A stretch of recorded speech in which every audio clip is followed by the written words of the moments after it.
불구하고 찬양하시겠습니다. 마음속에 어려움이 있을 때, 마음속에 어려움이 있을 때, 마음속에 어려움이 있을 때 주님 내게 먼저 오사 내 맘을 만지고 주님 앞에 나올 수 없을 때, 주님 앞에 나올 수 없을 때, 주님 앞에 나올 수 없을 때 주님 날 먼저 와주시네. 그럼에도 불구하고 날 사랑하시는 내 하나님의 사랑은 나의 모든 걸 덮고, 그럼에도 불구하고 날 안아주시는 내 하나님을 부를 때 아버지라 부르죠. 그럼에도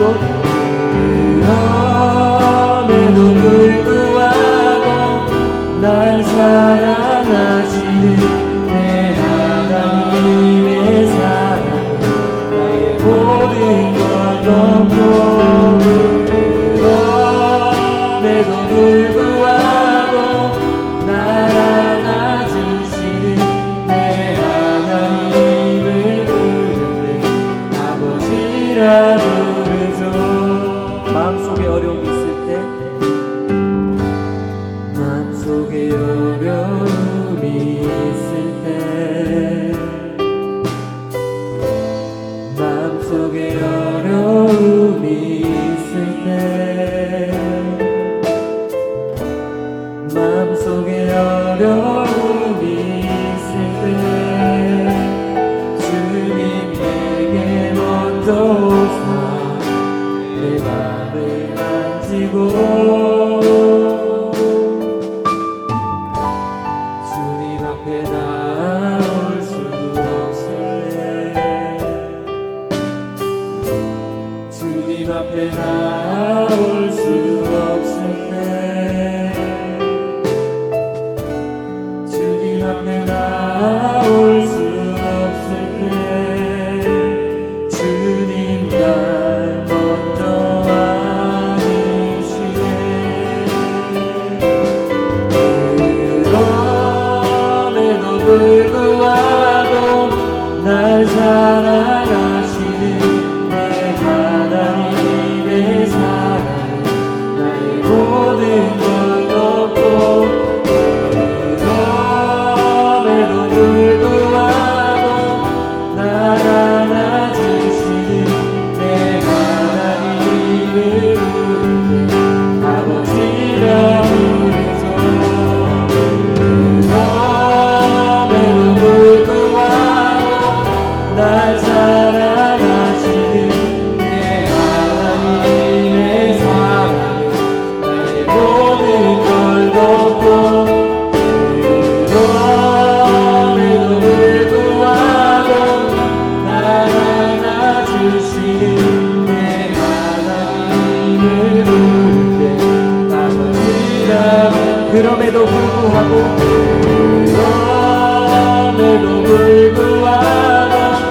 날 사랑하시는 내 하나님의 사랑 나의 모든 걸 덮고, 그럼에도 불구하고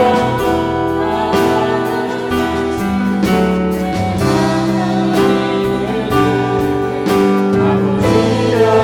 그럼에도 불구하고 날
부유케 하는지 그 사랑 얼마나 크고 놀라운지를 그 사랑 얼마나 나를 감격하게 하는지 다 표현 못해도 나 표현하리라 나 고백 못해도 나 고백하리라 할 수 없어도 나 알아가리라 나 담지 못해도 나 할만하리라 표현 못해도 나 표현하리라 나 고백 못해도 나 고백하리라 나 할 수 없어도 나 알아가리라 나 담지 못해도 나 닮아가리라 그 사랑 얼마나 아름다운지 그 사랑 얼마나 날 부유케 하는지 그 사랑 얼마나 크고 놀라운지를 그 사랑 얼마나 나를 감격하게 하는 그 사랑 얼마나 아름다운지 그 사랑 얼마나 아름다운지 그 사랑 얼마나 날 부유케 하는지 그 사랑 얼마나 크고 놀라운지를 그 사랑 얼마나 감격하게 하는지 다 같이 한번 또 고백하시겠습니다. 다 표현 못해도 다 표현하리라 다 고백 못해도 나 고백하리라 다 할 수 없어도 나 알아가리라 다 담지 못해도 나 닮아가리라 다 표현 못해도 나 표현하리라 다 고백 못해도 나 고백하리라 다 할 수 없어도 나 알아가리라 다 담지 못해도 나 닮아가리라 그 사랑 얼마나 아름다운지 그 사랑 얼마나 날 부유케 하는지 그 사랑 얼마나 크고 놀라운지를 그 사랑 얼마나 나를 감격하게 하는 그 사랑 얼마나 아름다운지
아버지께 참되게 예배하는 자들은 영과 진리로 예배할 때가 오나니 곧 이때라.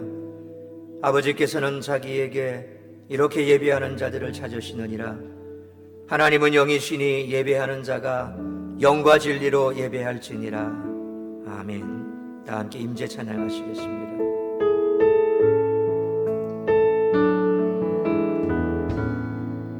하늘의 문을 여소서, 이곳을 주목하소서. 기도함한 노래가 꺼지지 않으니 하늘을 열고 보소서. 이곳에 임재하소서. 주님을 기다립니다. 기도의 향기가 하늘에 닿으니 주여 임재하여 주소서. 이곳에 오셔서 이곳에 앉으소서. 이곳에서 드리는 예배를 받으소서.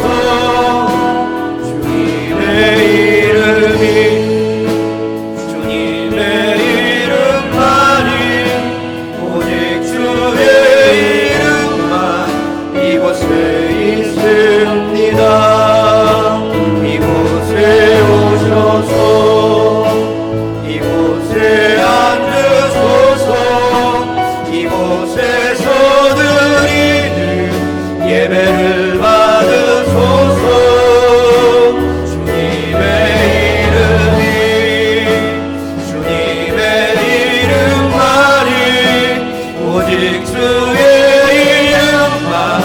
이곳에 있습니다. 다 같이 세번역 사도신경으로 신앙 고백하시도록 하겠습니다. 나는 전능하신 아버지 하나님, 천지의 창조주를 믿습니다. 나는 그의 유일하신 아들 우리 주 예수 그리스도를 믿습니다. 그는 성령으로 잉태되어 동정녀 마리아에게서 나시고 본디오 빌라도에게 고난을 받아 십자가에 못 박혀 죽으시고 장사된 지 사흘 만에 죽은 자 가운데서 다시 살아나셨으며 하늘에 오르시어 전능하신 아버지 하나님 우편에 앉아 계시다가 거기로부터 살아있는 자와 죽은 자를 심판하러 오십니다. 나는 성령을 믿으며 거룩한 공교회와 성도의 교제와 죄를 용서받는 것과 몸의 부활과 영생을 믿습니다. 아멘. 교동문 43번 시편 99편 교독하겠습니다.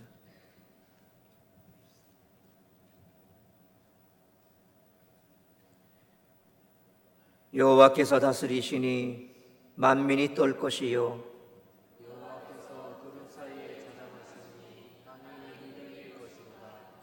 시온에 계시는 여호와는 위대하시고 모든 민족보다 높으시도다.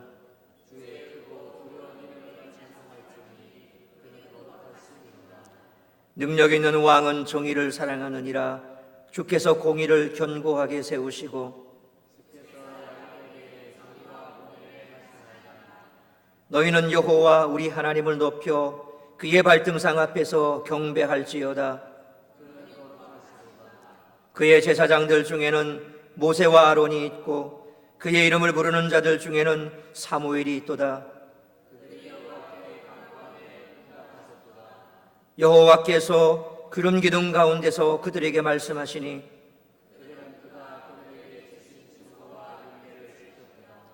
여호와 우리 하나님이여 주께서는 그들에게 응답하셨고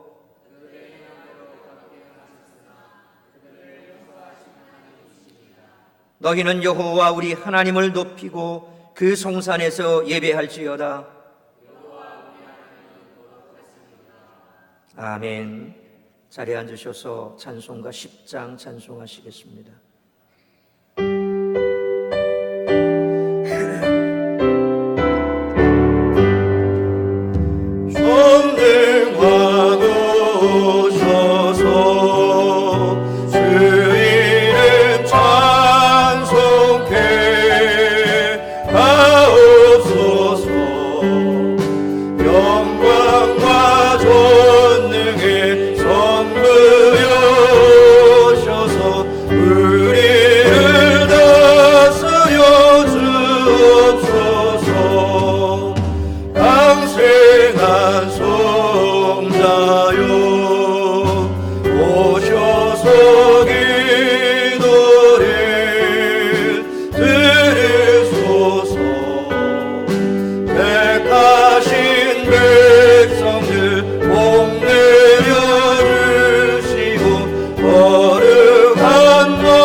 주님은 영광 중 배웠고 영원히 모시게 하옵소서.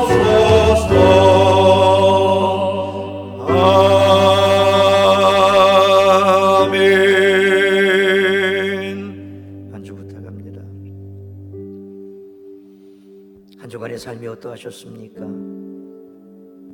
주님 베푸신 은혜로 기쁨의 한 주간이셨습니까? 말할 수 없는 감사함이 넘치는 그런 한 주간이셨습니까? 누구에게도 말할 수 없는 아픔이 있고 육신의 질병의 고통이 잠 못 이루게 하고 가정의 문제로, 자녀의 문제로, 사업장의 문제로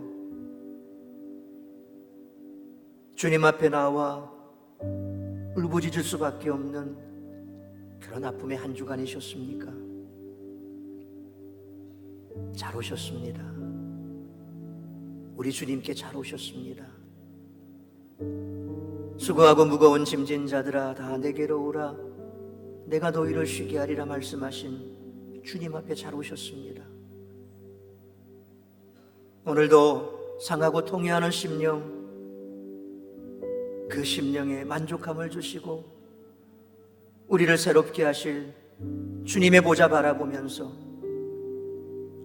감사할 제목이 있다면 더 감사하시고 한 주간 주님 앞에 온전치 못해 회개할 것 있다면 마땅히 회개하시고 무너진 심령, 상처받은 심령, 육신의 질병으로 고통받는 상한 육체 우리 주님 고쳐주시고 회복시켜주시고 만족해 하시고 다시금 우리가 오늘도 주로 말미암아 세임 얻고 주님 기뻐하는 삶을 살아갈 수 있도록 우리를 붙들어 주시고 은혜 베푸실 것을 간절히 소망하며 합심으로 기도하며 나아가도록 하겠습니다. 기도하시겠습니다. 살아계신 아버지 하나님 감사합니다. 오늘 우리의 모습 이대로 주님 앞에 나왔습니다. 우리를 만져주시옵소서. 우리를 새롭게 하여 주시옵소서.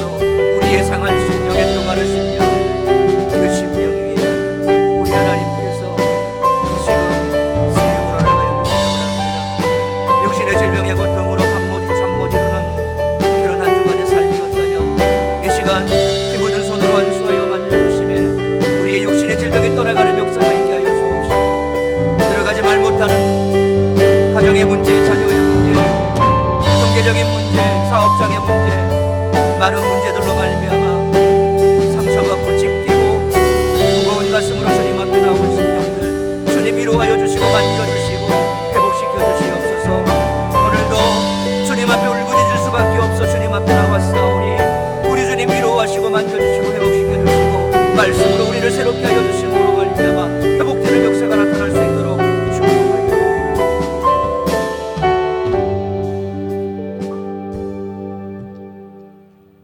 살아계신 아버지 하나님 은혜와 사랑을 감사합니다.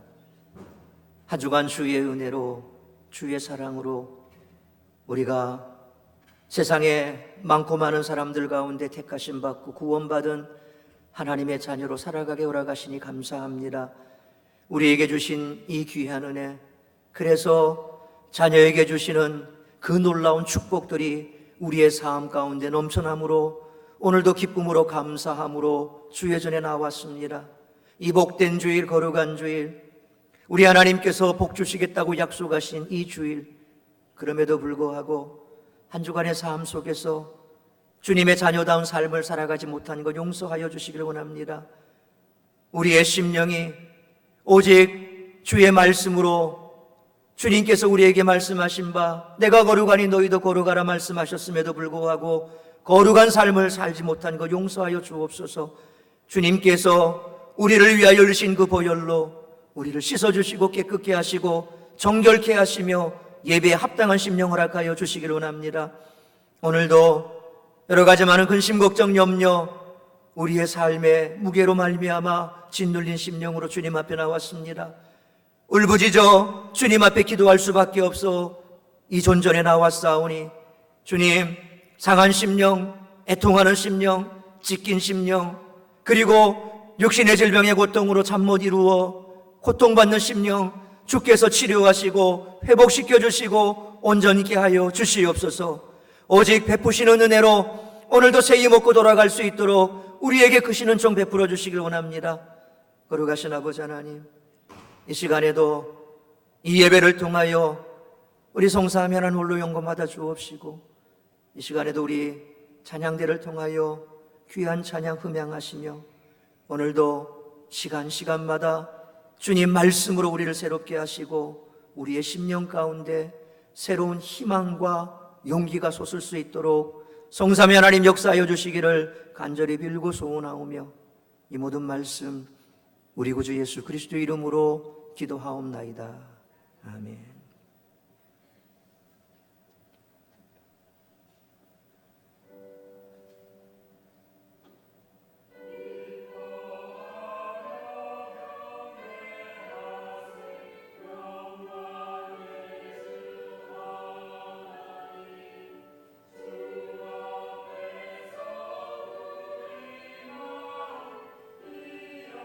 나는 것 같아 죄와 슬픔 사라지고 의심들은 거치니 변함없는 기쁨의 주 밝은 빛이 주시네. 땅과 하늘 만물들이 주의 성심 인내고 별과 천사 노래소리 끊임없이 들어봐. 물과 숲과 산과 골짜 들과 비가 많아 모든 만물 주의 사랑 기뻐 찬양하여라. 우리 주는 사랑이요 복의 근원이시니 삶의 기쁨 샘이 되어 바다처럼 넘치네. 아버지의 사랑 안에 우리 모두 형제니 서로 사랑하게 도와주시옵소서.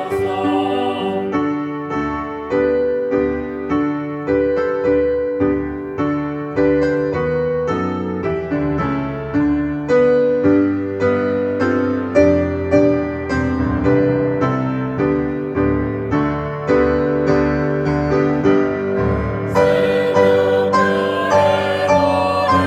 따라 힘찬 찬송 부르리.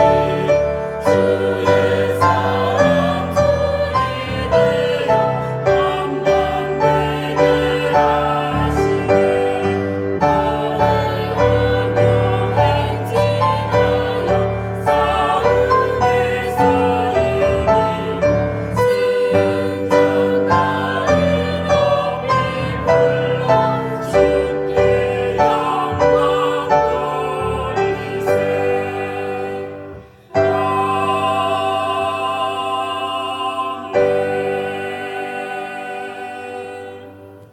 하나님 앞에 영광의 목소리 올려드리겠습니다.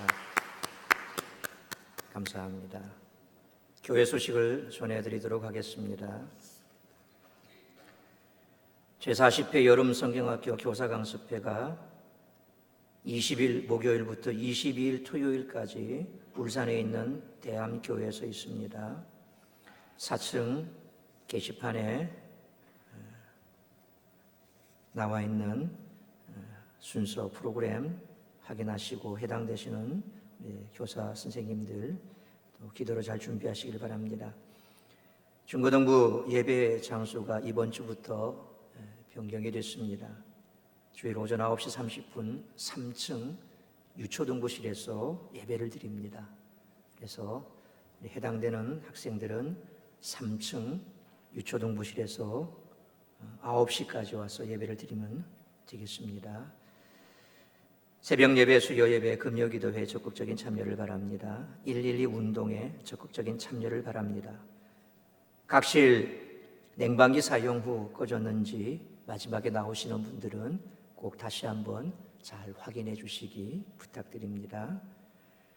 다음 주 16일 주일 오후 예배 후에 대학 청년부 주관으로 교회 대청소를 합니다. 우리 성도님들도 모두 다 함께 동참해 주시길 바랍니다. 본당 청소한 지가 꽤 된 것 같습니다. 그래서 먼지가 많이 있는데 이제 여름철 냉방기를 켜게 되면 다 이게 먼지가 비산되는 먼지들이 우리를 다 마시게 되거든요. 그러니까 또 본당뿐만 아니라 같이 청소할 수 있도록 도와주시기 바랍니다. 호산나 찬양대 연습 매주일 오후 1시 4층 찬양대 연습실에서 있습니다. 호산나 찬양대 함께 하시기 원하시는 분들 누구라도 괜찮습니다. 열려 있으니까 함께 찬양대로 섬겨주시기를 바랍니다. 구역장 청무 모임 오후 3시 4층 베데롤에서 있습니다. 대학 청년부 모임 매주일 낮 12시 30분 4층 베데롤에서 있습니다. 대학 청년부는 20세 이상 40세 미만이면 됩니다. 나이 차이가 꽤 많이 나죠. 그래서 어쨌든 간에 형님, 누나, 동생 같이 모여서 이렇게 믿음의 귀한 교제를 나누고 있으니 미혼이면 됩니다. 기혼은 안 됩니다. 20살이라도 기혼은 안 됩니다. 그러니까 미혼만 되니까 연령대 해당되시는 분들 점심 교제도 나누시고 함께 또 귀한 교제 나눠주시길 바랍니다. 행복 아카데미 회복의 삶 모집합니다. 이제 지난주 확신의 삶 끝났습니다. 인원수가 좀 되면 그 앞에 기수들처럼 나와서 요절도 외우고 이러면 참 좋겠는데 이번 기수에는 좀 연세 드신 분들 계시고 해서 하나 외우고 일주일 지나면 하나 까먹고 5개 외우고 일주일 지나면 다 까먹고 버리고 아무것도 남는 게 없더라. 그래서 처음에 시작할 때 외우는 거 하면 안 한다. 그래서 제가 알겠다고 그거 안 하겠다고 그래서 다짐을 받고 시작했기 때문에 목사가 거짓말하면 안 되잖아요. 그래서 이번 기수는 할 수 없이 이제 그거는 넘어갑니다. 덕분에 또 좋아하시는 분이 계시네요. 확신의 삶 마치신 분들 가운데 이제 회복의 삶 새롭게 시작을 합니다. 그러니까 회복의 삶에 함께 하실 확신의 삶을 마치신 분들 모두가 다 신청해 주시길 바랍니다. 사무실에 오셔서 신청서에 작성해 주시고 빨리 모집되는 대로 바로 시작하겠습니다. 뭐 여름이라고 뭐 쉬고 이런 거 뭐 있겠습니까? 뭐 땡볕에 가서 하는 것도 아니고 에어컨 밑에서 하는데 그러니까 여러분들 신청되는 대로 바로 준비해서 하도록 하겠습니다. 6월 토요전도 어저께 갔다 왔습니다. 그리고 이제 22일 한 주 지난 22일 토요일 10시 30분까지 4층에 오셔서 기도하고 준비하고 출발하도록 하겠습니다. 여러분들 많은 참여 부탁드립니다. 하나님 말씀 함께 봅니다. 신약 성경 100면 누가복음 7장 11절에서 17절까지 말씀 한 절씩 교독합니다.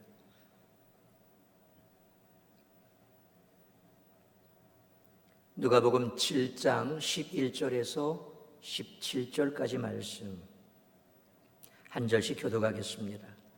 그 후에 예수께서 나인이란 성으로 가실새 제자와 많은 무리가 동행하더니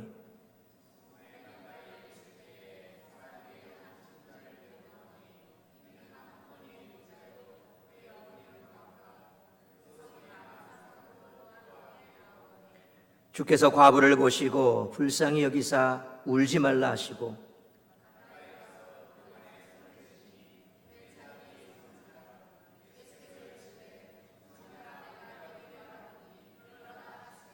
죽었던 자가 일어나 앉고 말도 하거늘 예수께서 그를 어머니에게 주시니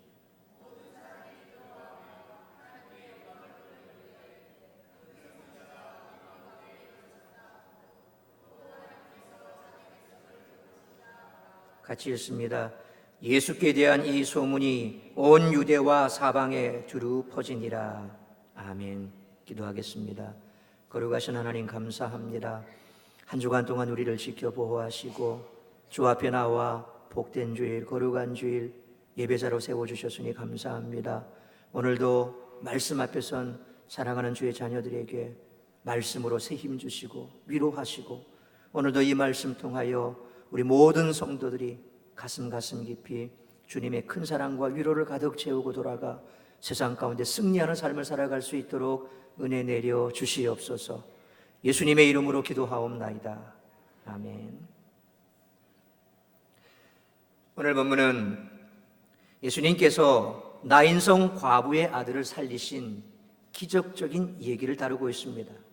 사실 이 이야기는 죽은 사람을 살리신 놀라운 기적 얘기입니다. 그래서 일반적으로 이런 얘기의 초점은 기적에 맞춰져 있습니다.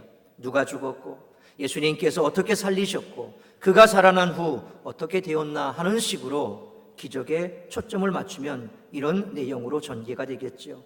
그러나 저는 오늘 본문을 좀 다른 관점에서 살펴보기를 원합니다.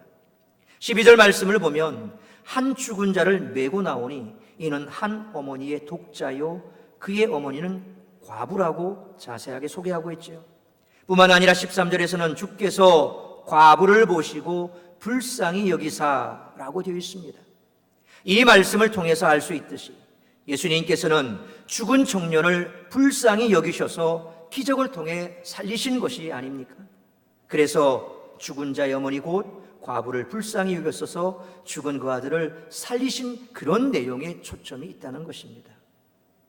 그래서 저는 오늘 본문의 말씀을 죽은 청년이 다시 살아난 이야기에 초점을 맞추기보다는 아들이 죽어 울고 있는 불쌍한 과부가 주님의 특별한 사랑을 받은 그 얘기에 초점을 맞추고 살펴보고자 합니다. 오늘 본문에 나오는 이 여인은 한마디로 울고 있는 여인이라 그렇게 말할 수 있습니다. 본문을 자세히 살펴보면 이 여인이 울게 된 이유를 우리는 알 수 있습니다. 첫째로 이 여인은 과부라는 것입니다. 과부라는 사실은 그 가정의 비참한 경제 생활을 입증합니다. 1세기 당시에 여자가 자기의 생계를 꾸려나가는 것은 지극히 어려운 일이었기 때문입니다. 요즘도 마찬가지입니다. 편부모 아래에 자라나는 자녀들 참 힘들게 생활하죠. 그런데 요즘에는 그래도 여자가 할 일들이 많습니다. 심지어는 남녀 그렇게 구분이 잘 안 됩니다. 건설 현장에도 여성 인력들이 얼마나 많이 있고 또 심지어는 그동안 잘 없었던 타워 크레인, 그 고공에 있는 타워 크레인을 운전하는 기사들도 보면 여성분들이 많습니다. 이처럼 요즘에는 여성분들이 취업할 수 있는 취업의 문이 상당히 넓지만 예수님이 사셨던 그 1세기 당시만 하더라도 그렇지가 않았던 것이죠. 이미 남편을 잃은 큰 슬픔을 겪은 바 있는 여인이기 때문에 그 여인은 더더욱이 힘든 삶을 살고 있었습니다. 이처럼 어려운 여건 속에서 마지막 소망이었던 외아들이 죽었다는 것은 엄청난 상심에 빠졌음을 나타내고 있습니다. 그리고 지금 아들의 시신을 발인하고 있습니다. 얼마나 슬플까요? 아마도 세상 천지에 이보다 더 큰 슬픔은 없을 것입니다. 고사성어 가운데 곡자이 상명이라는 말이 있습니다. 자식의 죽음에 몹시 삼심하고 곡을 하다가 장님이 되었다라는 그런 뜻입니다. 예기 단궁편에 나오는 얘기로 공자의 제자인 자하라고 하는 사람이 중국 서화에서 위문 후에 스승으로 있을 때 갑자기 그 아들이 죽었습니다. 안타까운 소식을 듣고 공자의 다른 제자들이 문상하러 찾아갔습니다. 그런데 놀라운 것은 그때까지만 해도 멀쩡했던 그 자하의 눈이 멀었더라는 것입니다. 아들을 잃은 슬픔을 이기지 못해서 눈까지 멀었던 것입니다. 그래서 곡자이 상명, 곧 아들을 잃은 슬픔에 눈까지 멀었다라는 말이 나온 것입니다. 자식이 죽으면 얼마나 슬픈지 눈이 멀 것처럼 아프지요. 우리 어린 손주들, 할머니, 할아버지들이 뭐라고 말합니까? 눈에 넣어도 안 아플 자식이다. 눈에 넣어도 안 아플 손주다. 부모들도 내 눈에 넣어도 안 아플 자식이다 그러죠. 눈에 넣어도 안 아플 자식, 그 자식이 죽었으니 눈이 멀어졌다라는 말도 이해가 될 만합니다. 우리말에도 부모가 세상을 떠나면 산에 묻지만 자식이 세상을 떠나면 가슴에 묻는다라는 말이 있습니다. 오늘의 이 과부 역시도 하나밖에 없는 아들을 땅에 묻을 수 없어 가슴에 묻었습니다. 너무 슬퍼서 눈이 멀 것처럼 마음이 아팠습니다. 오늘도 우리 주변에는 큰 슬픔으로 고통당하고 있는 사람들이 참 많습니다. 최근에 환갑을 훌쩍 넘긴 나이에 평생 그렇게 해외여행 가보지 못했는데 사랑하는 친구들과 함께 그렇게 해외여행을 갔다가 그만 싸늘한 죽음이 되어서 돌아오고, 혹은 여전히 시신을 찾지 못해서 애태우는 그런 뉴스가 계속해서 보도되고 있지요. 우리는 특별히 수많은 사람들의 가슴을 치고 통곡하는 그 눈물을 이미 보았습니다. 2014년 4월 16일 인천에서 제주로 향하던 여객선 세호로가 진도 인근 해상에서 침몰하면서 전체 탑승객 476명 중에서 304명이 사망 또는 실종된 대형 참사가 있었지요. 여전히 시신을 수습하지 못한 미수습자가 남아있는 그런 상태입니다. 올해로 참사 5주년을 맞으면서 세월호 참사를 다룬 최초의 상업영화 생일이 지난 4월 3일 상영이 됐습니다. 여기에 등장하는 수호라고 하는 단원고 학생, 그 학생이 매년마다 생일을 맞는 부모들의 모임에 엄마는 가기를 거절하다가 저 영화가 이제 진행이 되면서 마지막 엔딩 장면에 그 수호의 생일 잔치가 벌어지게 됩니다. 그래서 말 그대로 죽은 그 학생의 생일일 수도 있고, 혹은 자식들을 먼저 보내고 남겨진 부모들의 죽지 못해 살아가는 하루하루의 가슴 아픈 삶, 살아있는 자의 하루하루의 가슴 아픈 삶, 그것 또한 생일이라 그렇게 표현할 수 있지 않느냐, 누가 그렇게 말을 하더라고요. 참 공감이 됩니다. 어떤 사회적, 정치적 색깔 없이 자녀를 잃은 슬픔을 안고 오늘을 살아가야 하는 부모의 아픔만을 담아낸 영화입니다. 그래서 지금껏 세월호 침몰 사건을 다루었던 다큐멘터리는 있었지만 이런 상업적인 영화는 처음이었는데, 듣고 보니 영화를 찍으면서 촬영 내내, 찍기 전, 상영하기 전 유가족들과 만나서 내용을 보여주고, 그리고 시나리오를 보여주고, 혹여 이것이 정치색을 띠지 않을까, 혹은 과도하게 유가족들을 대변하는, 그래서 뭔가 사회적인 이슈를 삼을 수 있는 그런 내용은 없을까 검증하고 또 검증하고, 그렇게 해서 유가족들이 오케이하고, 혹은 그 가운데 1차로 제작됐을 때 누군가가 이 내용은 아니다, 삭제해라, 반대가 있으면 그 내용은 편집시키고, 그래서 모두가 다 됐다, 이제 영화 상영해도 된다 라는 그런 사인을 받고 난 이후에 이 영화가 상영이 됐다고 하니 철저하게 사회적인 정치적인 색깔들을 다 빼고 만든 최초의 상업영화라고 볼 수 있습니다. 이 영화 속에서도 잘 그려지고 있듯이 유가족들의 슬픔은 말로 다 표현할 수 없을 것입니다. 우리도 슬픈데 유가족들과 실종자 가족들의 슬픔은 얼마나 크겠습니까? 잠시 영화 예고편을 한번 보시겠습니다.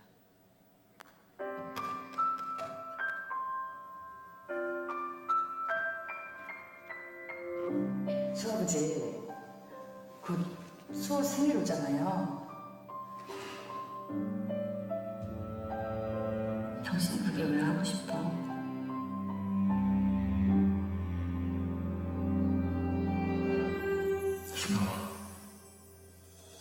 그날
우리가 이미 오래전에 들었던 것처럼 한 여학생은 넉넉지 못한 가정 형편을 생각해 수학여행을 가지 않으려고 했다고 합니다. 그런데 어느 부모가 자식이 수학여행 가는데 가정 형편이 어렵다고 안 보내주겠습니까?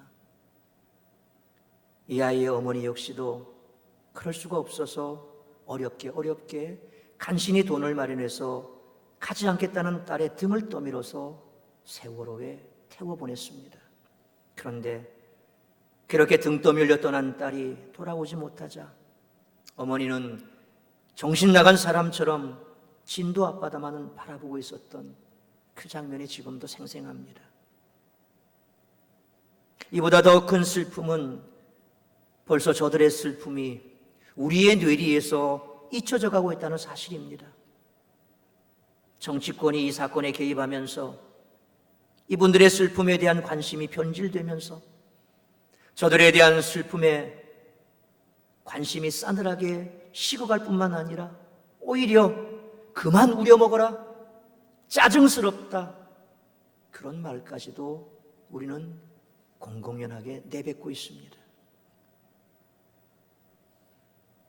그러나 영화 생일에서도 그려지고 있듯이 대다수 많은 유가족들의 가슴 아픈 슬픔을 곡자이 상명, 이 말처럼 우리가 알고 우리 모두는 예수님처럼 이분들의 슬픔을 보듬어야겠습니다. 세월호 유가족들뿐만 아니라 슬픔을 당한 모든 이들을 예수님의 마음으로 보듬고 위로할 수 있는 우는 자와 함께 울고 웃는 자와 함께 웃을 수 있는 우리 모두가 되시기를 주의 이름으로 축원합니다. 두 번째로 이 여인이 우는 또 다른 이유는 절망 때문입니다. 이 여인은 과부입니다. 앞서 말씀드린 것처럼 과부란 가장인 남편을 여인 여인을 말하지요. 당시 가정의 생계는 전적으로 남편의 몫입니다. 아내는 철저하게 남편을 의지하여 생계를 꾸려갔습니다. 그래서 남편을 잃은 과부들은 생계를 이어가기가 막막했던 것입니다. 구약 성경을 읽어보면 가장 불쌍한 사람, 공동체가 반드시 돌봐야 할 사람들 중 1순위가 누굽니까? 과부입니다. 율법으로도 과부를 돌아보라고 규정하고 있지요. 그리고 추수 때 과부들이 걷어갈 곡식을 남겨놓는 관행이 있습니다. 룻기도 바로 이것을 배경으로 하고 있지 않습니까? 그러니까 과부들은 공동체의 도움으로 겨우 생계를 이어갈 수밖에 없는 사람들을 말하는 것입니다. 그런데 오늘 본문에 나오는 과부는 그나마 아들에게 희망을 걸고 살아왔습니다. 비록 남편이 세상을 떠나 절망할 수밖에 없었지만 그래도 아들에게 미래의 희망을 걸고 하루하루 살아가고 있었습니다. 그런데 그 아들마저 세상을 떠나고 만 것입니다. 이제 마지막으로 붙잡고 있었던 희망의 끈마저 끊어지고 만 것입니다. 그래서 울 수밖에 없었던 것입니다. 전국 노래자랑 하면 누가 생각나죠? 송혜. 방송의 송혜 선생님이 지금은 종영이 됐죠. 힐링 캠프라고 하는 TV 방송에 출연해서 아들을 잃었던 슬픔을 털어놓는 일이 있었습니다. 이미 시간은 많이 지났습니다. 1987년 3월 당시 21살이었던 송혜 선생님의 아들은 오토바이를 타고 가다가 뺑소니 사고를 당했다고 합니다. 그러던 중 4일 동안이나 혼수 상태로 누워있다 결국 죽고 말았지요. 근데 참 아이러니하게도 같은 방송인 허참 씨가 당시 이 뺑소니 사고를 목격했답니다. 그래서 뺑소니를 친 그 피고를 잡았죠. 근데 화물 트럭을 모는 운전기사였답니다. 송혜 선생님이 그 사람을 보면서 화물차 운전하기도 힘들고 하루하루 벌어 먹고 살기도 힘들 텐데 어쩌겠어, 내가 용서해야지. 그러고 그 사람을 용서했다고 하지요. 그래도 자식을 먼저 보낸 부모의 마음이 오죽하겠습니까? 그러던 중 혼자 남산을 찾았답니다. 그리고 세상을 왜 그렇게 사냐, 이 무책임한 사람아, 이런 환청이 들리더라는 겁니다. 이 환청을 듣자 자기도 모르게 그만 뛰어내렸답니다. 근데 뛰고 보니까 그게 낭떠러지더라네요. 그런데 참 그때 당시 아직은 데려가실 날이 멀었는지 거기 낭떠러지에 소나무가 몇 그루 있는데 그 소나무에 걸렸다는 겁니다. 그리고 사람들이 우리 송혜 선생님을 끄집어 올려서 다시 길에 뉘었는데 정신을 차리고 보니까 온통 주변에 사람들이 웅성거리고 있고 얼굴만 보면 누군지 다 알지 않습니까? 방송이니까 얼마나 부끄럽겠습니까? 무릎을 꿇고 눈물을 흘리며 용서해달라고, 죄송하다고 그렇게 그 자리를 떠나왔답니다. 그러면서 자식을 잃은 슬픔은 겪어보지 않은 사람들은 자기 마음을 도저히 알 수 없을 것이라고 그렇게 말했습니다. 오늘도 깊은 절망 때문에 울부짖는 사람들이 우리 주변에 참 많습니다. 더 이상 삶을 지탱해갈 힘이 없어 울부짖는 사람들이 여러분 주변에도 많이 있습니다. 어디에서도 희망을 찾을 수 없어서 울부짖는 사람들을 우리는 우리 주변에서 얼마든지 찾을 수 있습니다. 그런데 오늘 본문을 보면 이 장례식에 나인성의 많은 사람들이 참석했습니다. 정말 큰 슬픔을 당한 이 여인을 위로하기 위해서 찾아왔습니다. 그리고 함께 장례 절차를 따라 청년의 시신을 발인하고 있습니다.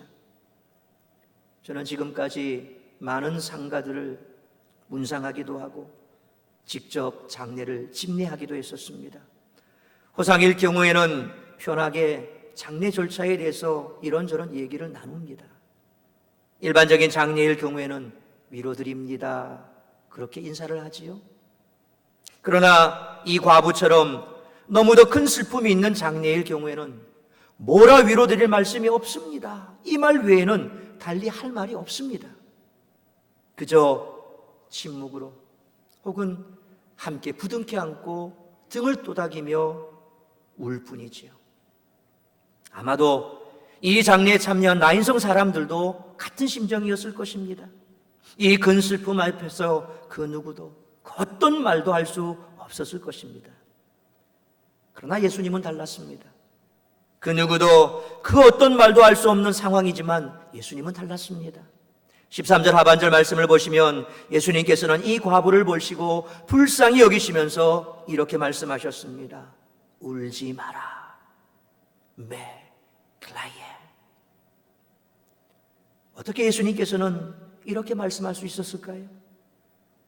예수님만이 이 여인의 눈물을 닦을 수가 있기 때문입니다. 예수님만이 이 여인을 진실로 위로할 수 있기 때문입니다. 예수님만이 이 여인에게 새로운 희망을 주실 수 있기 때문입니다. 오늘도 마찬가지입니다. 우리의 눈물을 닦아주실 수 있는 분은 주님뿐입니다. 그래서 우리가 그들의 눈물을 닦아줄 수 없고 그들에게 희망을 줄 수 없고 그래서 뭐라 위로해드릴 말이 없습니다. 우리는 그 말밖에 할 말이 없고 그저 같이 울 수밖에 없지요. 우리를 위로하실 수 있는 분은 주님뿐입니다. 우리에게 새로운 희망을 주실 수 있는 분은 주님뿐인 줄 믿으시길 바랍니다. 그렇다면 주님께서 이 여인의 슬픔을 위로하시기 위해 새로운 희망을 주시기 위해 하신 일이 무엇일까요? 첫째로 예수님께서는 이 여인을 찾아오셨습니다. 예수님께서는 가버나움에서 백부장의 종을 고쳐주시고는 이 나인성으로 오신 것입니다. 예수님과 일행이 나인성 성문에 가까이 왔을 때 막 죽은 이 과부의 아들 장례 행렬이 성문을 빠져나가고 있었습니다. 사람들이 볼 때 우연한 만남처럼 보였을 것입니다. 정말로 우연한 만남이었을까요? 성경을 보면 사람들 눈에 우연처럼 보이는 예수님과의 만남 사건들이 여럿 있습니다. 그 대표적인 예로 요한복음 4장에 나타나는 사마리아 수가성 여인이 우물가에서 예수님과 만나는 사건을 들 수 있습니다. 예수님께서는 다른 때와는 달리 일부러 사마리아 지역을 지나가셨습니다. 마침 그때 그 여인이 물을 길러 우물로 와 있었습니다. 그런데 예수님과 그 여인의 대화를 살펴보면 그 만남은 결코 우연한 만남이 아니었음을 알 수 있습니다. 예수님께서는 의도적으로 그 시간에 맞춰서 수가성 우물을 찾으셨던 것입니다. 지금 이 사건도 마찬가지입니다. 예수님께서 하필이면 왜 나인성으로 가셨을까요? 가버나움에서 40km나 떨어진 곳입니다. 외진 곳이고 굳이 그곳으로 가셔야 할 다른 이유가 없었습니다. 그러나 이유는 단 하나, 이 여인을 만나시기 위해서였던 것입니다. 예수님께서는 일부러 이 여인을 만나기 위해 그 먼 길, 백리길을 달려오신 것입니다. 그것도 발인 도중에 극적으로 만나시기 위해 그 시간에 맞춰서 그곳으로 가셨던 것입니다. 이처럼 주님께서는 먼저 우리를 찾아오시는 분이십니다. 우리가 눈물의 골짜기를 지날 때 우리를 찾아오셔서 우리의 눈물을 닦아주십니다. 우리가 절망의 골짜기를 지날 때 우리를 찾아오셔서 우리에게 새 희망을 주십니다. 그러므로 주님만 바라보십시오. 그리고 주님께 손 내미십시오. 그러면 주님께서 여러분의 손을 붙들어 주시고 여러분을 꼭 안아주실 것입니다. 둘째로 울지 말라고 말씀하셨습니다. 아들이 죽었습니다. 어떻게 울지 않을 수 있습니까? 그런데 주님께서는 울지 말라고 말씀하셨습니다. 왜냐하면 예수님께서는 아들을 살리시는 이적을 베푸실 것이기 때문입니다. 사실 이 이적은 예외적입니다. 예수님께서 놀라운 이적을 베푸실 때 꼭 확인하시는 것이 있습니다. 당사자나 주변 사람들의 믿음입니다. 그리고 그 믿음을 보시고 이적을 베풀어 주셨습니다. 우리는 이 사실을 오늘 본문 바로 앞에 나오는 백부장의 종을 고치신 사건에서도 확인할 수 있습니다. 예수님께서 백부장의 소원대로 종을 고쳐주시려고 그 집으로 가시려고 했습니다. 이때 백부장은 예수님께서 굳이 자기 집까지 가실 것이 없고 이 자리에서 명하셔도 종의 병이 나을 것이라고 말씀했습니다. 예수님께서는 그 말씀이 너무 놀라워서 이스라엘 중에서 이만한 믿음을 보지 못했다라고 말씀하셨습니다. 그리고 누가복음에는 없지만 동일한 사건을 기록하고 있는 마태복음 8장 13절 말씀을 보면 내 믿음대로 될지어다 라고 말씀하셨습니다. 그러자 즉시 종의 병이 나았습니다. 또 다른 예로 죽은 자를 살리신 사건을 우리가 들 수 있습니다. 요한복음 11장에 죽은 나사로를 다시 살리시는 사건이 기록되어 있죠. 예수님께서 나사로의 집을 찾으셨습니다. 이미 죽은 지 나흘이나 되는 나사로는 장사를 지내고 무덤 속에 있었습니다. 집에서 울고 있는 마리아와 마르다만 있었습니다.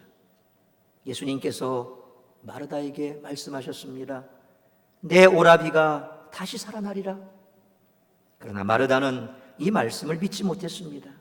그러자 예수님께서 다시 마르다에게 말씀하셨습니다. 내가 믿느냐? 내가 믿느냐? 예수님께서 이 믿음을 확인하신 후에 나사로의 무덤으로 가셔서 그를 살리시는 놀라운 이적을 베푸셨습니다. 그런데 유독 오늘 본문만은 예외입니다. 예수님께서 이 여인에게 내가 믿느냐라고 묻지 않으셨습니다. 그뿐 아니라 다른 누구의 믿음도 확인하지 않으셨습니다. 그저 울지 말라. 메클라예. 그렇게만 말씀하셨습니다. 왜 그러셨을까요? 13절 말씀처럼 불쌍히 여기셨기 때문입니다. 여기서 불쌍히 여기다라는 말의 헬라어는 스플랑크니조마이라고 하는 말입니다. 이 스플랑크니조마이라고 하는 말은 원래 뜻이 창자까지 뒤틀어지다. 창자가 뒤틀어지다. 우리말에 창자가 끊어지는 것 같은 슬픔이란 표현이 있지요. 너무 슬퍼 곡을 하면 정말 배 창자가 꼬이는 것 같습니다. 그렇게 아픕니다. 그러니까 예수님께서는 이 과부의 슬픔을 보시고 마치 창자가 끊어지는 듯한 아픔을 느끼셨던 것입니다. 그리고 긍휼히 여기는 마음이 주체할 수 없이 솟구쳐 올랐습니다. 그래서 울고 있는 이 여인에게 차마 내가 믿느냐라고 묻지 못하셨습니다. 믿음을 확인하는 일은 뒤로 미루고 이렇게 말씀하셨지요. 울지 말라. Don't cry. 이처럼 예수님께서는 때로는 불쌍히 여기시기에 먼저 은혜부터 베푸시는 때가 있습니다. 비록 우리가 믿음이 부족해도 불쌍히 여기시고 먼저 은혜부터 베푸시는 경우가 있다는 것입니다. 그리고 말씀하십니다. 울지 말라. 맥라이에. 주님은 우리를 불쌍히 여기시는 분이신 줄 믿으십니까? 믿으십니까? 오늘도 우리에게 말씀하십니다. 울지 말라. 그러므로 긍휼을 베푸시는 주님만 바라보시기를 축원합니다. 그래서 예수님께서는 이 과부의 문제를 해결해 주시기 위해서 청년의 시신이 담긴 관으로 다가가셨습니다. 그리고 그 관에 손을 대시고 말씀하셨습니다. 14절 하반절 보십시오. 청년아, 내가 내게 말하노니 일어나라. 그러자 관에 누워있던 청년이 일어나 앉았습니다. 그리고 말하기를 시작합니다. 예수님께서는 그 청년을 슬픔으로 오열하던 과부 어머니에게 데려다 주셨습니다. 불경에도 이런 비슷한 내용이 나온답니다. 석가모니와 제자들이 길을 가는데 너무나 애절한 여인의 곡하는 소리가 들려서 석가가 가다가 길을 멈추고 제자에게 가서 왜 그런지 물어보라 그랬답니다. 가서 알아보니 똑같습니다. 독자인 아들이, 과부의 독자인 아들이 죽었다는 겁니다. 얼마나 슬프겠습니까? 그러자 석가가 제자에게 가서 이렇게 일러라 라고 얘기를 하고 제자를 보냅니다. 제자가 가서 여인에게 말합니다. 아들을 살리고 싶으냐? 예. 그러면 내가 일러주는 대로 할 수 있겠느냐? 예. 동네를 다니면서 죽음을 보지 못한 집에 가서 그 집에서 쌀을 얻어다가 죽을 쏘서 아이에게 먹이면 살아날 것이다. 여인은 그 말에 뒤도 돌아보지 않고 동네를 돌아다닙니다. 여러분, 그 말이 무슨 뜻인지 이해가 되십니까? 세상에 어느 집에 죽음을 보지 못한 집이 어디 있겠습니까? 할아버지가 돌아가셨으면 할아버지가 돌아가셨고, 아버지가 돌아가셨으면 아버지가 돌아가셨고, 죽음을 보지 못한 집이 어디 있겠습니까? 여인은 어깨를 쭉 늘어뜨리고 왔습니다. 그런 집이 없네요. 그래. 그러니 그런 사람은 아무도 없으니 너무 슬퍼하지 말라. 이게 답니다. 그런데 아주 불교의 심지가 굳은 한 청년이 어느 날 우연찮게 자기 손에 들어온 성경을 보기 시작합니다. 이 청년은 불교 청년회 회장을 지내고 있고, 그래서 어떻게 하면 이 기독교인들을 내가 쓰러뜨릴까? 그래서 그 요량으로 성경을 본 거지요. 예수 믿기 위해서 성경 본 게 아니라. 그런데 성경을 읽다가 오늘 본문에 나오는 이 나인성 과부의 얘기를 보게 된 겁니다. 자기가 알고 있는 불경에 나오는 내용은 이 내용이지요. 그런데 예수님께서는 그냥 그 청년을 살려버리거든요. 이게 말이 되냐? 어떻게 죽은 사람을 살릴 수가 있어? 말이 안 되는 거지. 이 청년은 그때부터 말도 안 되는 이 얘기를 하고 있는 성경을 읽기 시작했습니다. 또 말도 안 되는 얘기를 또 할까? 그걸 찾기 위해서 읽다가 신실한 크리스찬이 됐다는 얘기가 있습니다. 여러분, 인간의 가장 슬픈, 누구나 이겨낼 수 없는 한계가 뭡니까? 바로 죽음의 한계 아닙니까?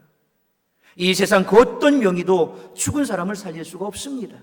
그 어떤 첨단 과학, 첨단 의술도 일단 죽으면 더 이상 방법이 없어서 손을 뗍니다. 그러나 주님은 그 시신에 손을 대셨습니다.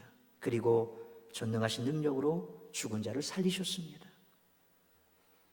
때로는 우리 인생의 문제가 너무 힘겹고 복잡하고 어려워서 어느 누구도 손을 댈 수 없을 때가 있습니다.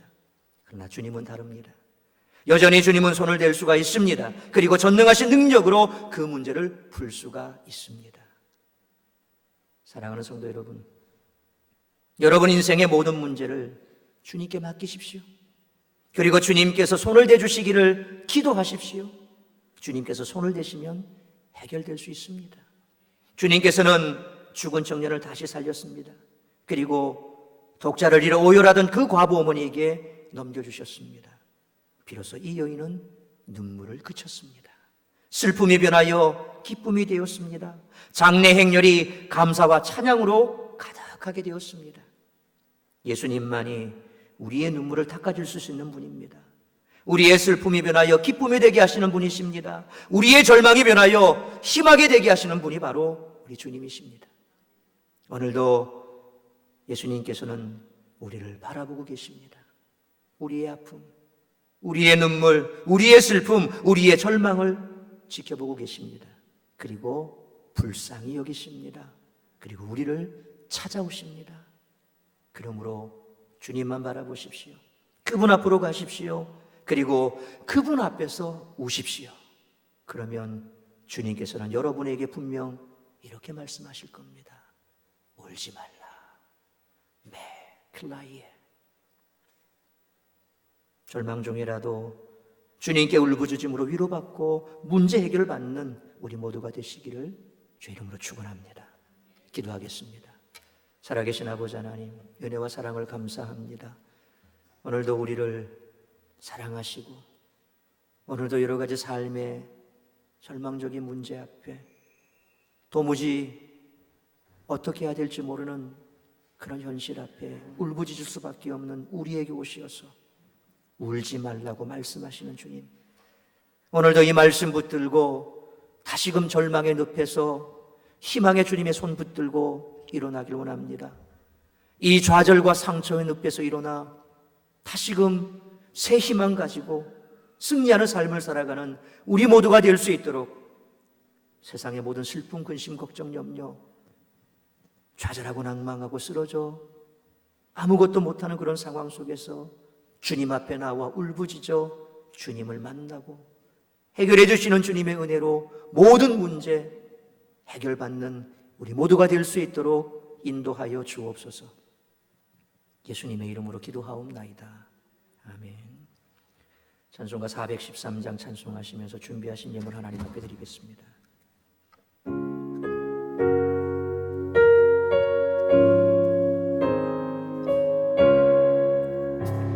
내 평생에 가는 길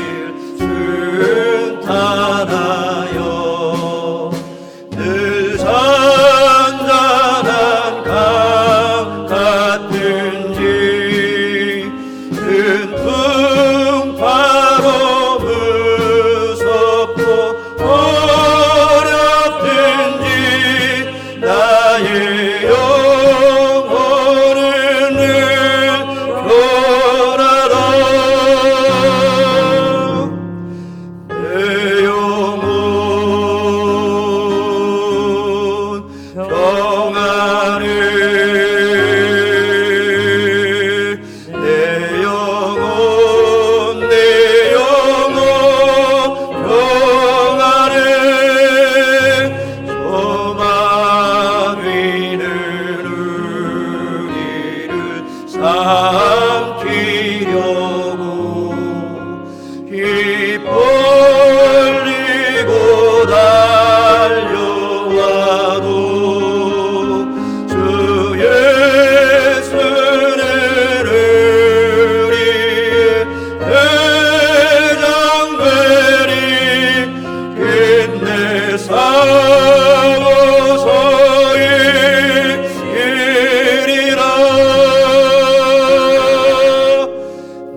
풍파많은 세상 가운데 우리를 불러주시고 우리를 택해 주시고 자녀 삼아 주시고 오늘도 그 주님의 날개 품 안에 품어 참 평안을 누릴 수 있는 놀라운 은혜로 허락하신 아버지 하나님, 주님께서 우리에게 베푸신 그 크신 은혜, 비록 내 삶의 울음이 기숙하고 내 지금 현실은 눈물의 골짜기를 지나고 있으나 그럼에도 불구하고 이 또한 지나갈 것을 믿는 믿음으로 오늘도 주님 앞에 나와 예배하며 귀한 예물을 올려드립니다. 바치는 손길, 저들의 삶의 형편 눈물을 하십니다. 주께서 날마다 저들의 삶을 붙드시고 지켜주시고 앞서 행하심으로 물질 때문에 눈물 흘리고 아파하지 않게 하시고 저들의 가정 위에, 자녀 위에, 생업 위에, 직장 위에, 사업장 위에 날마다 부으시는 은혜와 축복으로 저들의 삶이 풍성해질 수 있도록 은총 내려 주옵소서. 이 예물이 쓰이는 곳마다 오직 하나님의 영광만이 나타나게 하시고 우리는 더욱더 주님만 의지하고 주님만 바라보며 주 앞에 영광된 삶을 살아가는 우리 모두가 될 수 있기를 간절히 빌고 소원하오며 이 모든 말씀 우리 구주 예수 그리스도 이름으로 축복하며 기도하옵나이다. 아멘. 네, 오늘 등록하신 분이 계십니다. 김정수 성도님이 인도하셨습니다. 박미정 성도님.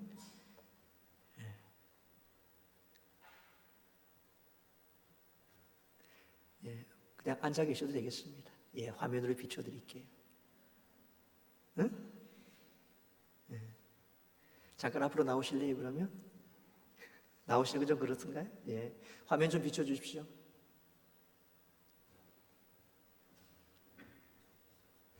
우리 환영하는 시간 갖도록 하겠습니다. 환영가 함께 부르도록 하겠습니다.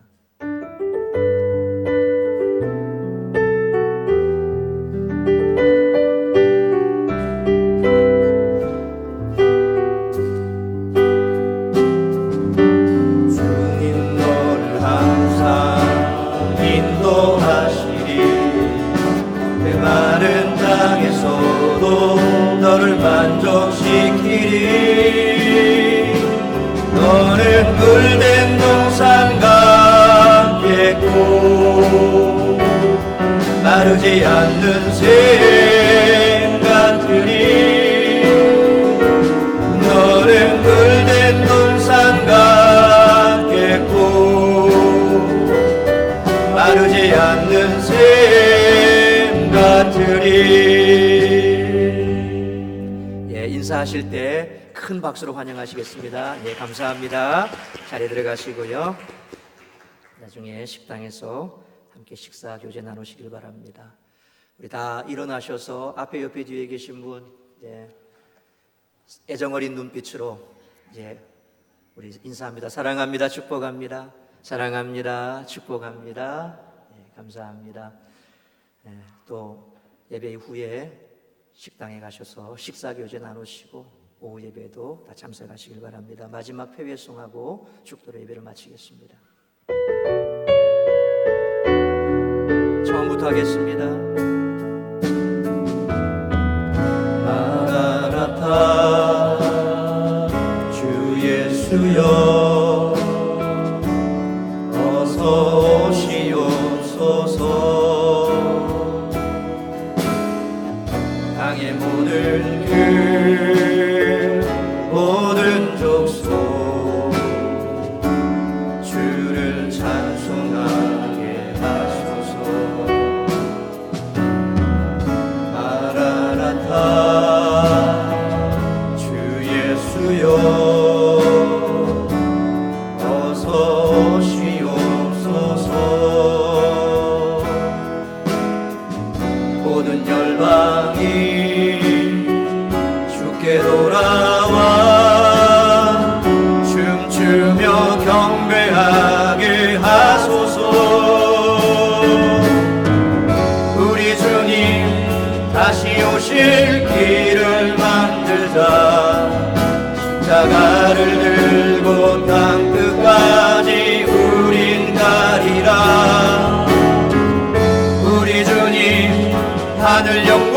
온 땅 덮을 때 우린 땅 끝에서 주를 맞으리. 마라나타 마라나타 아멘. 주 예수여 오시옵소서. 마라나타 마라나타 아멘. 주 예수여